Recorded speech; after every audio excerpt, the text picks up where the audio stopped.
Good day, ma'am. I am Baby Jane Ogarshano from BITC 3A, and here's my video about the importance in studying the subject and overall learning insights in the subject M326 Personnel Administration. So, let's start. The first question is, why is the study of HRM an important undertaking? The answer is, the study of HRM is an important undertaking because HRM is a rule that has developed from the conventional idea of personnel management and is now a crucial undertaking for every organization. Management of human resources plays a crucial role in every organization. Without competent human resources management, businesses would not be able to attract and retain top talent, grow and improve their operations, or preserve a positive, accepting workplace culture.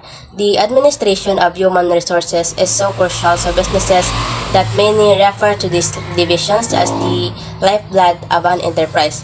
The second question is, what are the management functions that must be considered? The definitions of HRM, the functions of HRM and the factors in the external environment. The answer is, the management functions that must be considered are planning, organizing, leading, and controlling. And the effective and efficient administration of people inside a company or organization in such a way as to give their firm a competitive advantage is known as human resource management. It is made to maximize worker performance in support of a company's or strategic goals. HRM can be summed up as the department's responsibility for ensuring that executive and staff members can make the expectations placed on them. The central functions of HRM are staffing, training and development, motivations, and maintenance. Then HRM is impacted by the external environment. This includes economic legislation, technological advances, labor unions, and management thought. The third question is, why is job design an important activity? The answer is, job design is important activity for an organization to perform the organizational activities in the most efficient and effective manner. It provides the required information about the incumbent and also specifies the way of performing the task. Therefore, job design is very important for the organization due to its benefits as follows. Number one, job design can impact employee performance. Job design can affect job satisfaction. Good job design may help reduce turnover or absenteeism, and this may be translated to reduced cost of staffing. And job design can affect a worker both physically and mentally. The fourth question is, what are the components of a job? In designing a job, what must be considered? The answer is, there are components of a job. It includes job specialization and enrichment, psychological aspects, ergonomic and work methods, and motivation and incentive systems. In designing jobs, alternative work schedules such as flex time, compressed work weeks, and part-time employment may also be considered. The fifth question is, what is job analysis and what its uses? A methodical assessment of the tasks, responsibilities, and duties associated with a job, as well as the knowledge, expertise, and skills required to carry out the position successfully is known as a job analysis. For a variety of HRM tasks, information gathered from job analysis is quite helpful. These are the following: job definition, job redesign, recruitment, selection and placement, orientation, and training.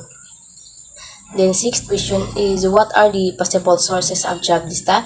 What is a job description? What does it contain? And what is a job specification? And what its purpose? The answers are, there are possible sources of data, which is the individual who is currently performing the job is the best source.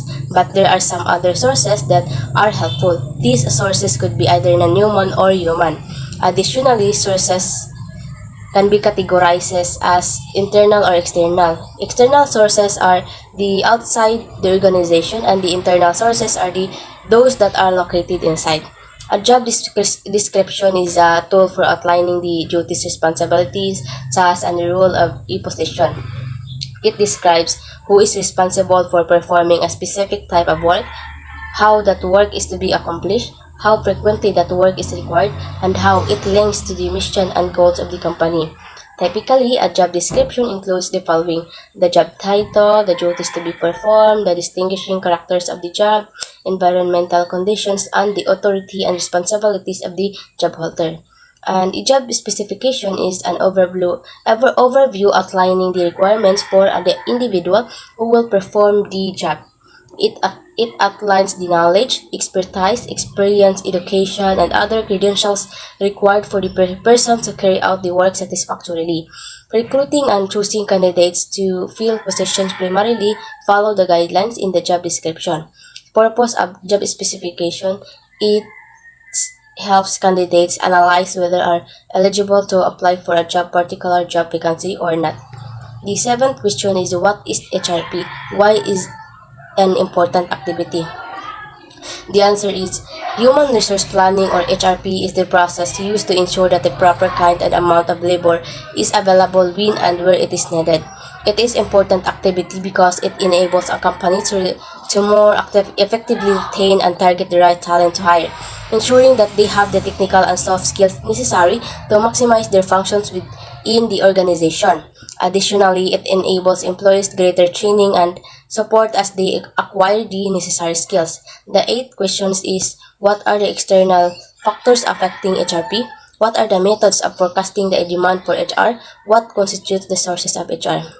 The answer are, the external factors affecting HRP are government legislation, job mobility, population shifts, economic cycles and conditions, geographical concerns, educational levels of workers, technological changes in social values, political changes, and international events. The methods used to predict the demand for human resources can be classified into two categories. These are the judgmental and mathematical method, in which the judgmental method is a database and a specialist who is capable of using the more complex models. Forecasting looks to be more systematic than when using judgmental methods.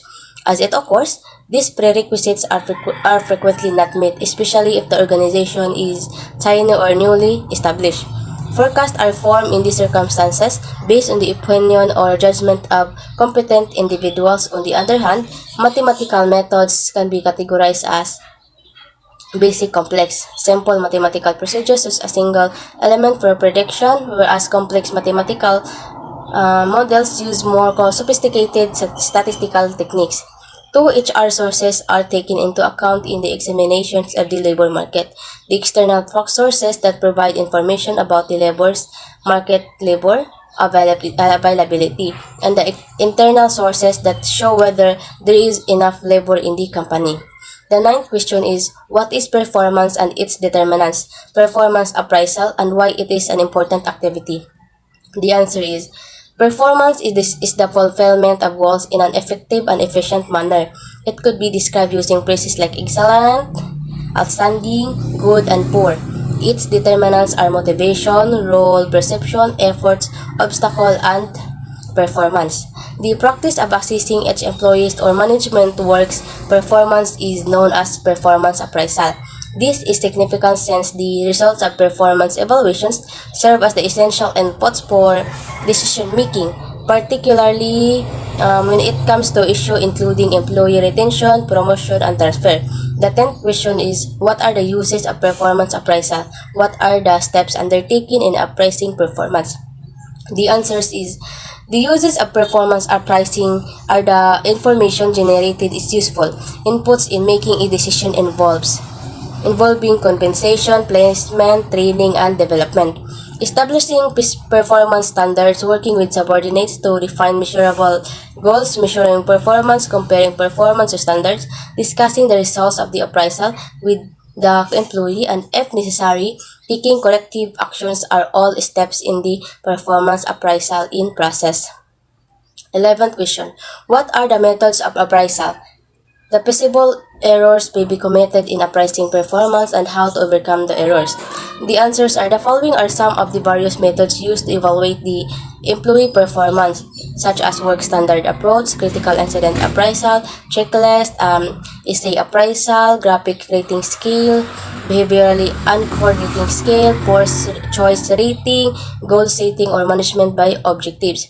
Appraisal, of course, consists of hollow error, single error, central tendency, and recency error. Some ways to deal with errors in performance appraisal are using multiple criteria. emphasizing behavior rather than traits, documenting performance behaviors using multiple evaluators, and evaluating selectively and training evaluators. 12th question. What are employee benefits? What are the main objectives of benefits? Employee benefits are forms of payment that employers give to their staff in addition to their normal pay or income. Employers are under constant pressure to employ all feasible strategies to draw qualified job applicants and maintain their motivation. Even if the company has already hired them, the offering of rewards is one of the strategies to use. Even while some benefits are required by law, many businesses still look for methods to take their benefits package competitive by keeping it appealing. The main objectives of benefits are security and retention. The 13th question is, what are the reasons for granting of benefits and what are the three general types of benefits and other benefits? The various reasons for granting of benefits are: employers grant benefits to keep the organization competitive. Benefits are granted to motivate employees to perform. Benefits are granted to keep a union out. Benefits are granted to comply with legal requirements. Benefits are granted to keep turnover costs low. There are three main categories of employee benefits. These are legally required benefits, voluntary benefits, and employee services. The mandated benefits consist of social security benefits, employee compensation, 13th month pay, paid leaves, and holidays. 14th question is, why is labor management relations an important HRM function? Labor management relations an important HRM functions because good labor management relations ensure that an organization will reap the benefits of cooperation and collaboration. But for this to happen, both partners must work to achieve these goals in ways that are satisfying to both of them. 15th question. What options do management has in labor relations? Management has three options in labor relations, such as solving labor-related problems as they core, treating employees fairly, and letting employees find their own ways in solving labor-related problems. 16th question. What is a labor union? What are the types of unions? A labor union is an organization that formed to represent the interest of the workers in bargaining employees for contract concerning wages, friends benefits, and working conditions. Unions may be classified as either craft or trade or industrial union. 17th questions. What consists unfair labor practices of unions of management? The answer is unfair labor practices consist of labor union, of unfair labor practices of employees and unfair labor practices of organizations, in which the unfair labor practices of employees is to interfere with, restrain, or coerce employees in the exercise of their right to self-organizations, and the unfair labor practices of organizations are to restrain or coerce employees in the exercise of their right to self-organization. However, a labor organization shall have the right to prescribe its own rules with respect to the acquisitions or retentions of membership. The 18th question is, what is collective bargaining?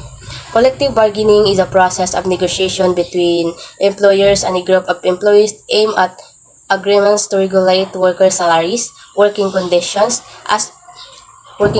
benefits, and other aspects of workers' compensation and rights for workers. The interest of the employees are commonly presented by representatives of a trade union to which the employees belong. And my learning and many other learnings and insights to share is, for me, it is crucial that we study the subject M326, personal administration, to know the objectives of personal administration, which are to maintain a healthy workplace culture, to enable employees to achieve their personal goals, and to achieve harmonious relationship between the employees and employees by fusing the personal goals of the employees to the organization goals. Thank you.